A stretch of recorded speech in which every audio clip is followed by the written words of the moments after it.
AJ was founded on Sunday, September the 26th, the fourth day of Sukkot, 1858. That made it the fifth synagogue in Philadelphia, Mikveh Israel, 1745, RS 1802, Beth Israel, 1840, KI, 1847.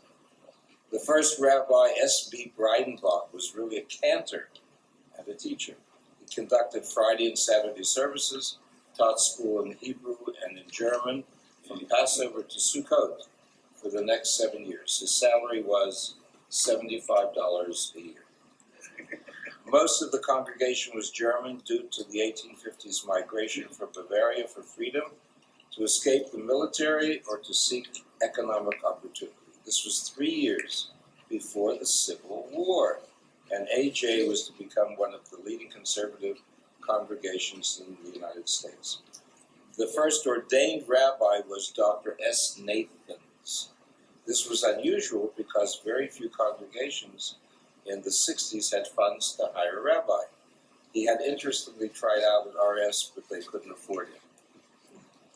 Meanwhile, the war had come to an end and Lincoln was assassinated in 1865 after a stormy debate during which a board member was fined $1 for insulting behavior. It was decided to raise Rabbi Nathan's salary from $800 to $1,000 for the last 3 years of his contract. Expenses were skyrocketing. A trolley car ride in Al had jumped from 5 cents to 7 cents. A Hazzan was hired in 1865 at $700 a year. It was Moses E. Cohen who was given a 3-year contract. At the same time, a shamus was also hired at $150 a year. There was much talk about raising the quality of the school and hiring teachers who spoke English. In 1869, Rabbi Nathans left the synagogue. Hazzan Moses Cohen had become the teacher, the cantor, and, quote, the spiritual leader of the shul. And that year also, teachers were told to stop meting out physical punishment to students in the religious school. In 1873, the congregation introduced choir music into what was called divine service. And in 1875, the synagogue had moved from Newmarket and Noble Street to Juliana Street. In 1875, an allocation of $15 was made to take care of decorating the synagogue with flowers. During Shavuot, obviously they had a Hazzan who was not allergic. And a parlor could be arranged for the ladies of the congregation if they furnished it themselves. Absenteeism from board meetings was another problem. It was decided to levy a $1 fine on those absent without excuse. Here, here. It was decided to charge between $3 and $5 for seats, depending on location, and that, quote, no person not holding a seat, excepting needy persons, may enter the synagogue during the high holy days. Spiritual. Anything different. In 1876, a magnificent pipe organ was installed. 1876. And in 1883, the congregation stepped towards the reform by establishing late Friday evening services, a change hailed by the congregation as the most progressive step in our history. This was also the year that Reverend Elias Epstein was elected. It may have been Epstein, I'm not sure. He's from New York. Okay. Was elected rabbi and cantor, Reverend Elias Epstein. The synagogue later moved to 7th and Columbia Avenues, where they had bought a lot and built a beautiful edifice which one can still see there.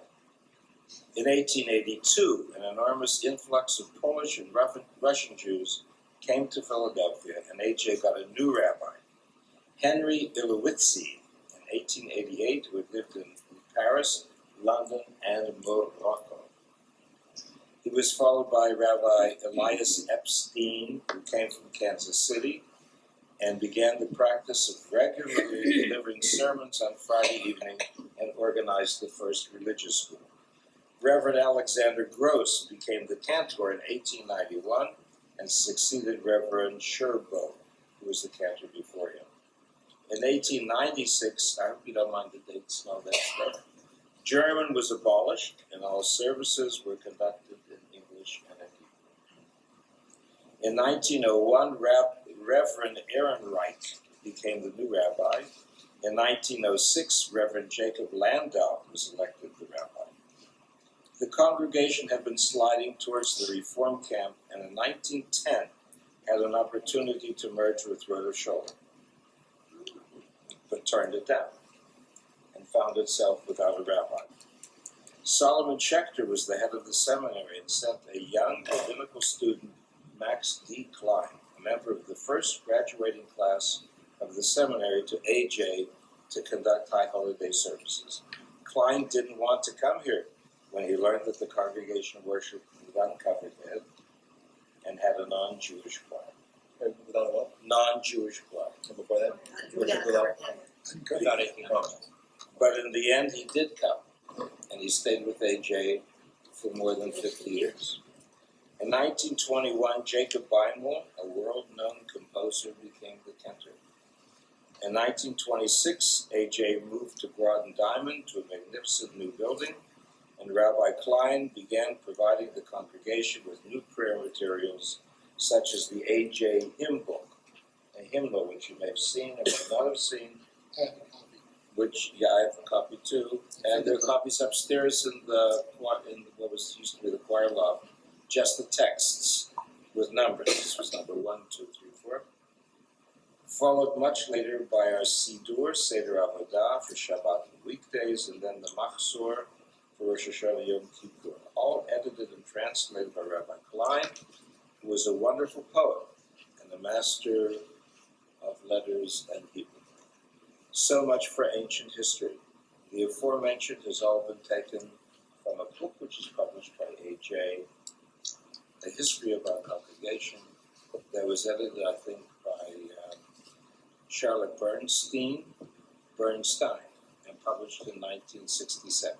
It's Marshall Bernstein, Charlotte Bernstein. This is really an historic place. It's been around a long, long time. It's been home to thousands of young couples who've had children, reared them, then seen grandchildren and great-grandchildren of those couples. We have people in the congregation whose great-grandchildren went to school. Educating, preparing, nurturing, comforting, and rejoicing with them as a family, that's what this place mostly represents. A nurturing and caring family that you can grow with. I think that's what the shul should promote.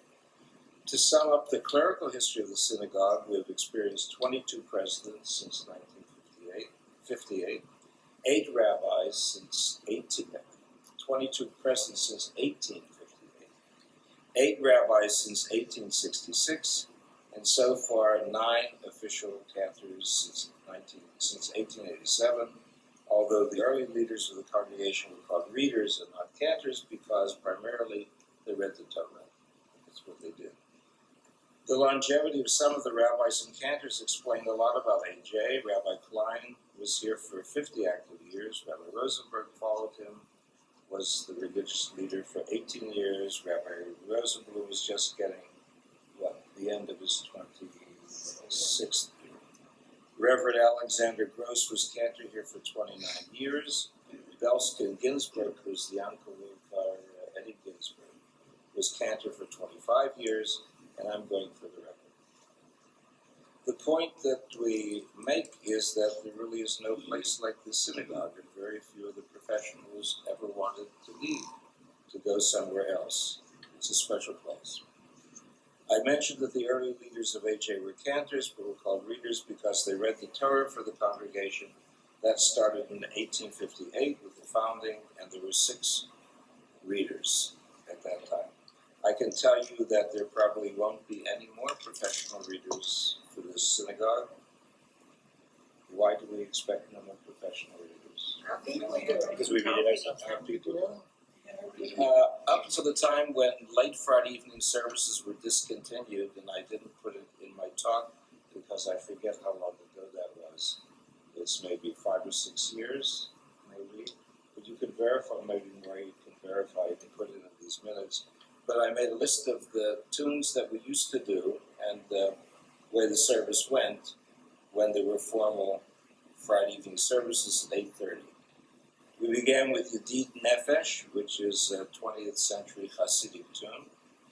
Then L'chuna Ranana, which we set to a Spanish-Portuguese melody. And when I first came, Nona Levin said, "How did you know that was one of Rabbi Klein's tunes that we did one of the hymns to?" Because it's a Sephardic tune, Rabbi Klein got it from the Spanish-Portuguese synagogue. It was the Russell Lowell poem about freedom. What the heck is it in the book?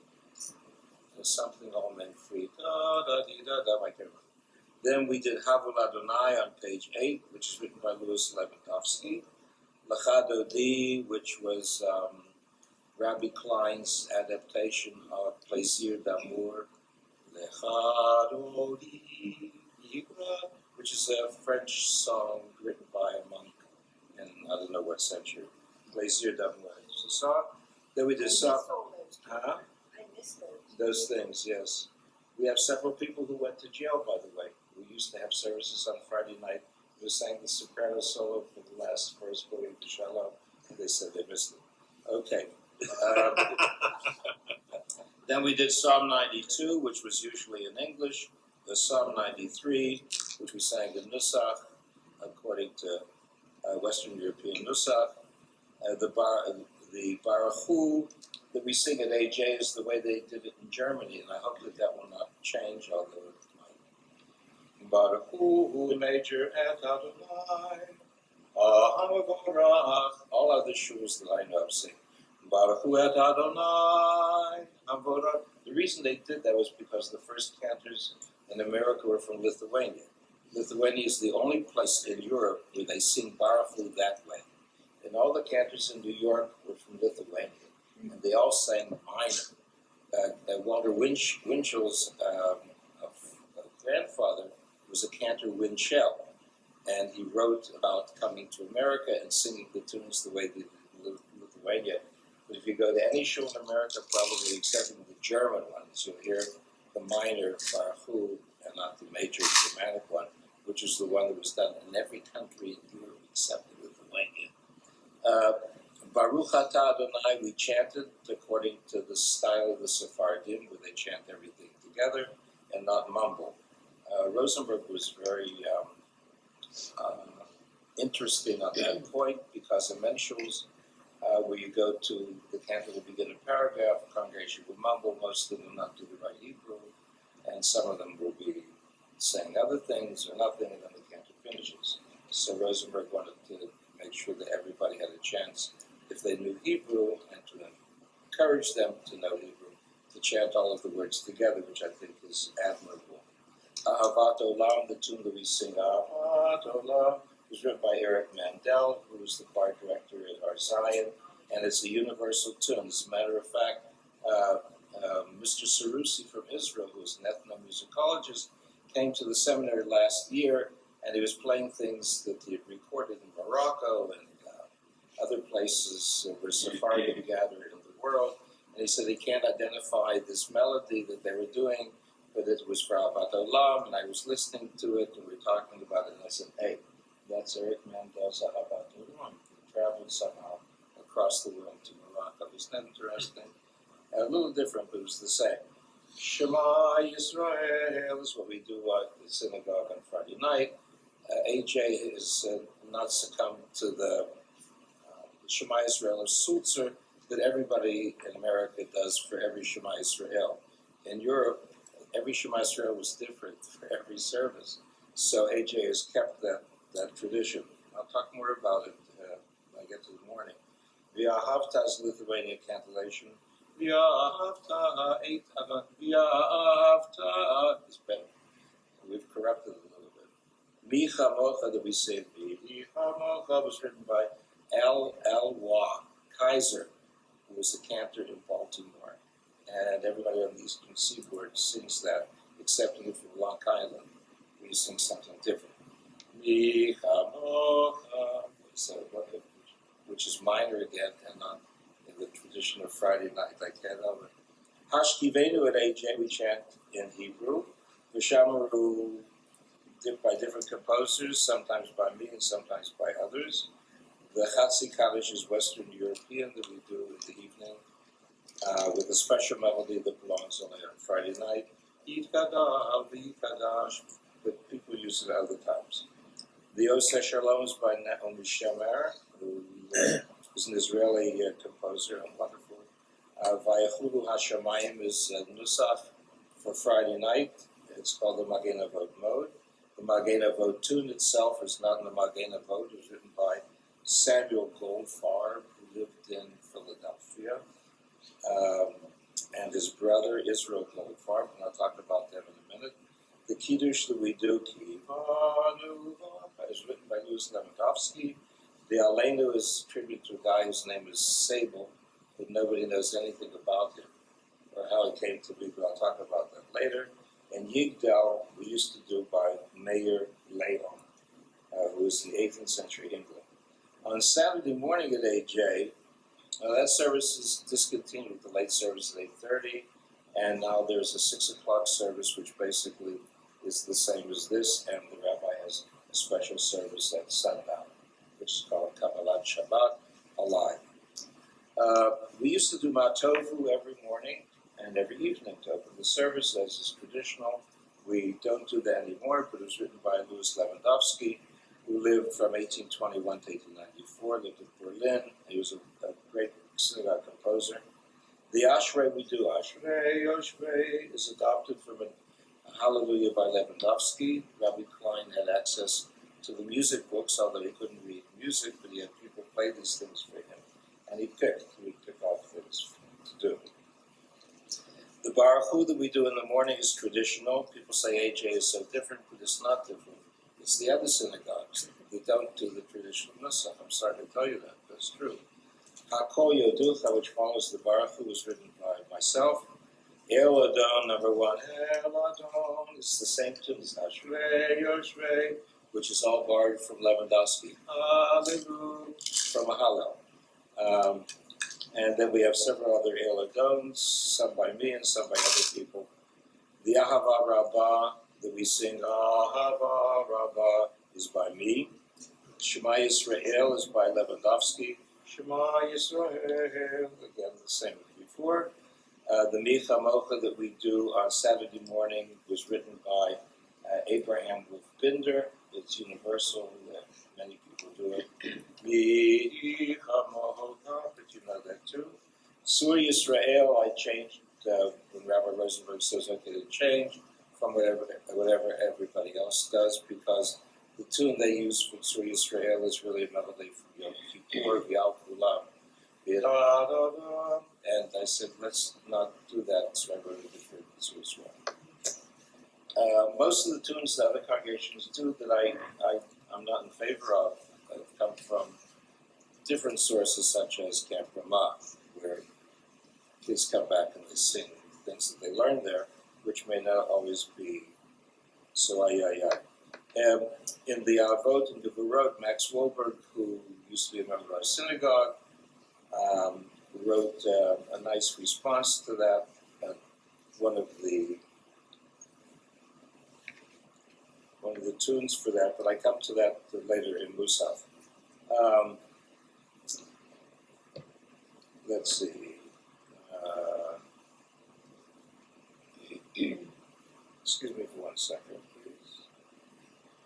Getting to the Torah service, we sing not like as other synagogues. We have a tune different from the one which is common in most places. Sing Kamocha Bo Elohim Adonai, which was written by Solomon Seltzer, who was born in Hohenems in Germany. He was the father of Jewish synagogue music. He had lots of students, and they all loved that tune, even though in his own synagogue he did it maybe occasionally, not all the time, to take out the Torah, but it's a good tune. And you can't keep a good tune down. But Rabbi Klein wrote his own Ein Kamocha. It's somewhat disjointed, but it's Ein Kamocha. He would write tunes, Rabbi Klein, by sleeping up in the organ loft. He didn't go home, and during the night he would get up and he would pick out tunes on the organ keys, which he numbered from 1 to 12, and then he would write down the numbers and give the numbers to a member of the congregation who knew music. We would write it out on music paper. We would then give it to the organist, who would then arrange it, and that's how some of the tunes that we have primarily in the Torah service came to be.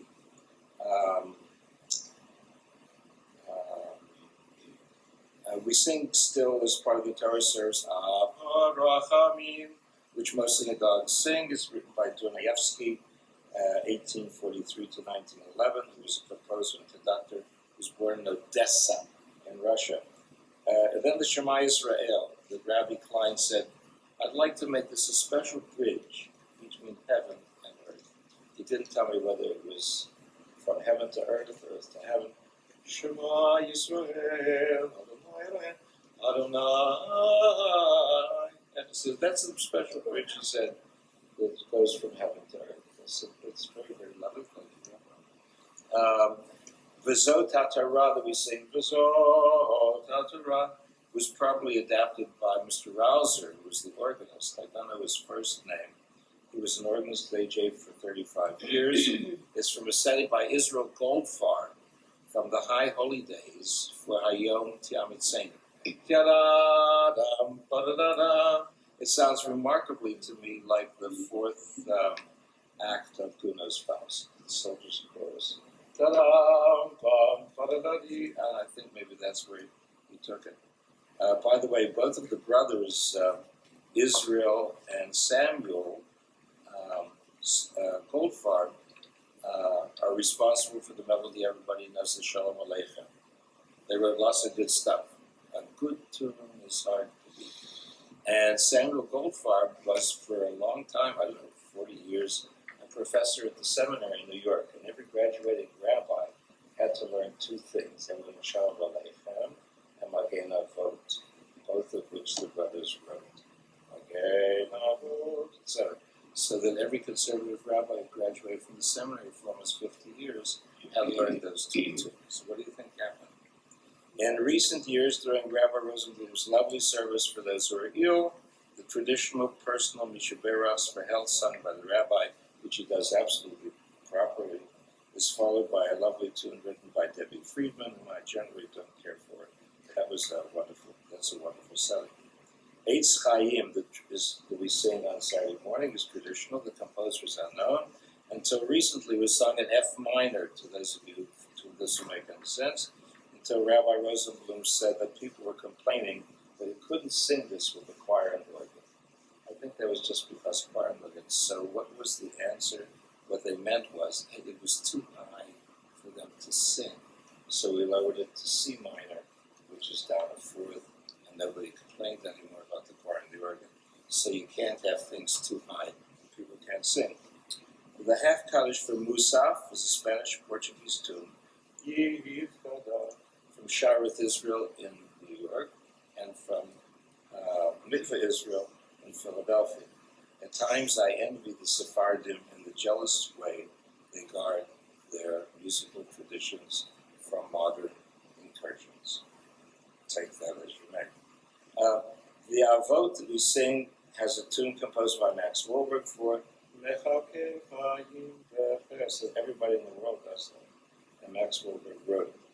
And also the chanting of Yahavta is due to Max Wolberg, because when his son Jeffrey was a teen and went to Camp Ramah, Max used to go visit him and say, hey, instead of saying Yahavta 8, why don't you chant it in the throat? So that's the way it started. Everybody chants that. So thank you, Max, for doing that. In the Kedusha, Davidson follows the suggestion of the Shulchan Aruch, which says, congregation, be quiet while the cantor is doing his line, and just do your responses, while the rabbi follows the later, more liberal suggestion regarding pre-chanting the Hazzan's lines, and then the Hazzan repeated the congregation lines.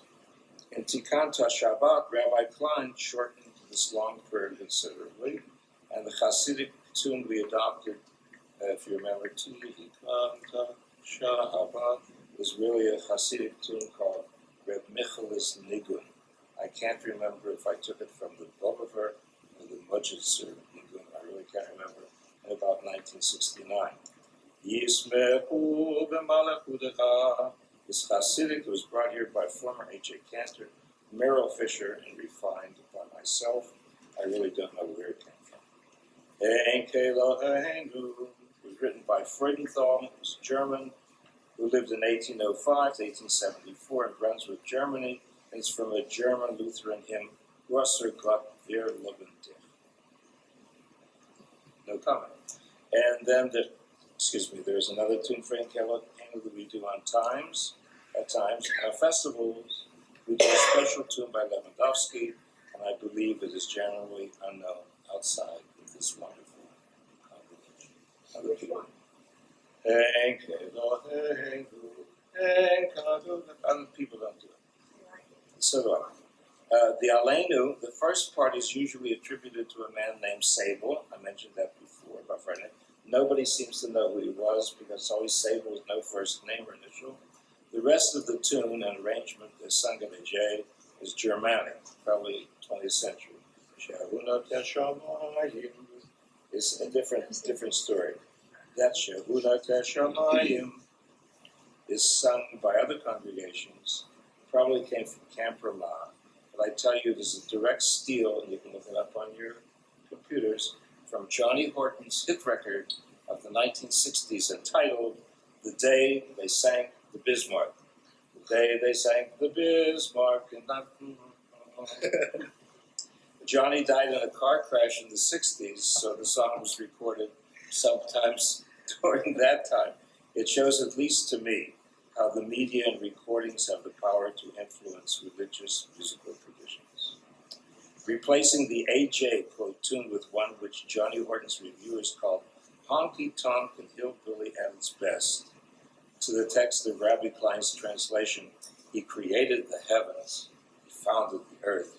His throne of glory is in the heavens above, and his majestic presence in the loftiest heights seems to be an unfair exchange. Our Rabbi Goldfarb, mentioned above, is responsible also for the concluding ditty by Yom HaHu, which has apparently found a universal home in most services, Orthodox, Conservative, and Reform. As far as I can judge, it is based either on the farmer in the dell, or the teensy-weensy spider climbed up the water spout, or in some traditions, the inky-dinky spider.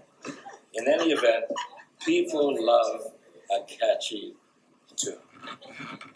The Adon Olam, which we do, Adon Olam, is written by Eliezer Gerovich, who was born in Kiev, studied in the St. Petersburg Conservatory, and was a Hazzan in Rostov on the Don River. And the interesting thing about that is he wrote a different tune for each of the two verses, and that's the only one people liked. So that's the only one people kept. Again, there's no discounting a catchy tune. The version we use on Saturday a.m. with the kids and Rabbi Rosenblum is Sephardic from southern France, and one of the good tunes from Camp Ramah. You can see my prejudice like that. We sing it much faster than the ritually, in situ, so to speak, because, and is followed by Shabbat Shalom. It was written by another Rabbi Rosenblum, who now is a congregation in California. It was originally part of a Shabbat cantata, and you won't believe when I called him, he wrote it in Ramah, and he sang it for me the way he wrote it. Shabbat, Shabbat, Shabbat, Shabbat. Wrote it very, very softly because he was thinking of the Sabbath bride. And again, people love fast, rhythmic, easily remembered tunes. Another lesson for Jewish composers. There's a Hasidic style Adon Olam, which we do, and others. Although we Who wrote the Hasidic style? Although we have Charles Dickens. Although we have generally eschewed the singing of Yigdal in the Sabbath morning service, in recent years we have transferred this hymn to, quote, the early Friday evening service, the so-called Seder Avodah service, and have sung the tune that is very familiar to Chavurah audiences, Yigdal Elohim Chai v'yishtabach. And that second part is a tune from the festivals. Yadi dadi dadi. So it's a very Jewish thing. The other one, which is the older Yigdal, was written by Mayor Leon about 1766 in London. Yigdal Elohim Chai.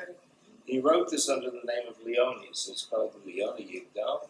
Why did he call it Leone? Because he sang opera on Friday night, and his name in the operas was not Leon, it was Leone, because everybody who sang opera had to be Italian.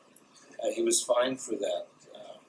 You can ask some choir members how much he was fined for doing that on Friday night, but he was fined. So I will not have to be fined for that because I don't sing. And then there's several other things we do. Generally, this is what the history of AJ has been, musically and clerically up until this time, and what the next 150 years will bring, I'm sure, good things. Thank you. Some questions now? Sure. We have a new page at the end of the holiday. Yes, ma'am. And we first sing one melody and then we sing the melody that we used to. What's the first melody? Well, Why are we doing this is the problem. The problem is that Rabbi Klein, first Rabbi Klein didn't like too many prayers. He didn't like too many prayers. That's why there's no Kaddish, full Kaddish, and they said we have enough Kaddish prayers. Then traditionally there's some verses in Hallel which traditionally repeated. Rabbi Klein said, there are too many verses, let's not repeat them. Rabbi Rosenblum wants to put them back. So Rabbi Rosenblum presented the problem to me. So shall we have new tunes for the extra verses in Hallel? And I said, it would be shame not to use tradition. So the very first thing that we sing, dum pum pum pum, dum pum pum pum, ya da da da dee da dee da da. So I said, let's use the things we already have in a different way, different manner. So that those last verses follow the same format that we did before. Cantorio so da da dum ba dee dum ba dee dum. And then the chord ya da da dum dum ba da dum. So that comes in as a chorus. You may be interested to know, by the way, that at the seminary, I gave this music to the seminary as a processional and recessional for all their graduations. And it's for brass quintet, and they do it every year. Our AJ, and it says, arranged by Temple Painter, which is very nice. Sephardic tune, arranged by Temple Painter. And it's a Sephardic melody. I'm so excited.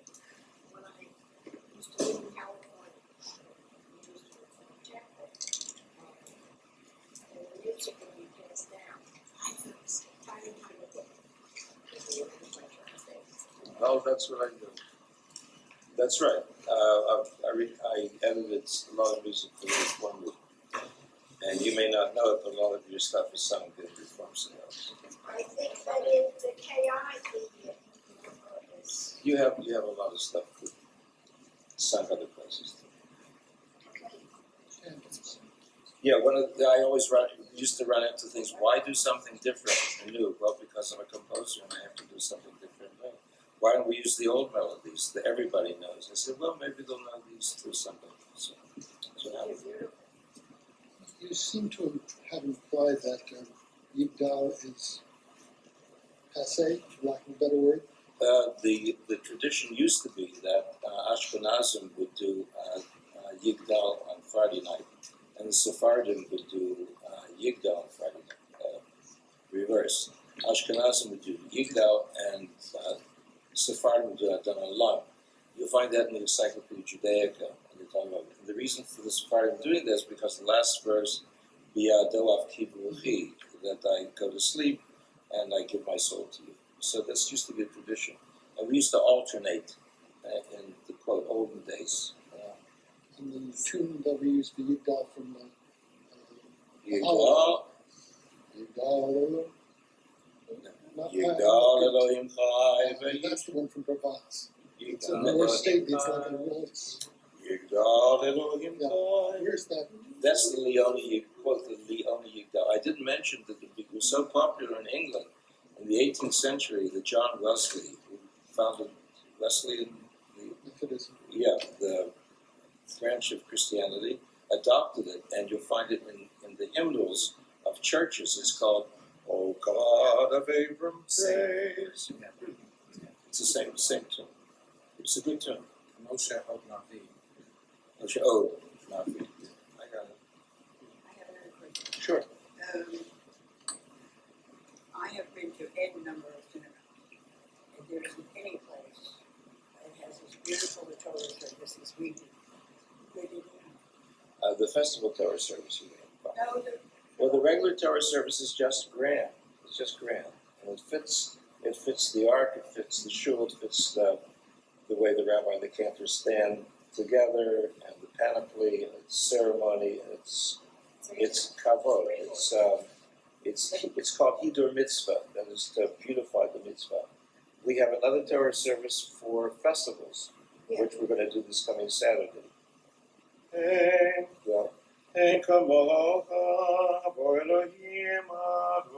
That's the one that sounds like Faust. It's really very operatic and very, very beautiful. That tune that the bass sings. We sing on festivals, and it's beautiful. It's by a Reformed composer from the South. What is his name? But we're one of the few synagogues that spend so much time on music and during the service. And we take our time and make it beautiful. Yeah. I have a question. We have time for maybe two more questions. Thank you. The Ahava Rabbah too. That's something written by a fellow by the name of Davidson. And that tune seems like it has been adopted by a lot of synagogue conservatives. Yeah, I wrote it when I was in Longtaw a long time ago, which was 1960. New York. In the 1960s, maybe 1961, and it went from there to Camp Vermont. That's right. So in other words, a lot of the successful tunes you mentioned Camp Vermont, even though I don't care for all the things that come out of it. melody-wise. Yeah. Is there service on Saturday morning? Well, it was already recorded at the 125th. I don't think so. No, I don't think so. How does you say that it's used in other synagogues? How does music Get get disseminated? Get disseminated. Cantors nowadays, synagogues that are looking for cantors usually look for cantors who are graduates of the cantora schools. And the people who teach in the schools have access to lots of musical materials. And a lot of things are published, printed, particularly mine, so they're around. So if it appeals to people, then I guess pass it on. Does the Cantors Institute, the seminary, have a music library? The seminary has a big music library, and HUC has a big music library, and the cantors who are tutors and teachers also have their own sources. Hazzan, again, from the bottom of our hearts, we'd like to thank you again for Thank you coming very today. And Francis, it's wonderful to have you both here, and I'm sure over the weeks and months and God willing years ahead, we'll have you both here to spend more time with us, but just in a different capacity. Okay. Yes, thank you. That's the vision.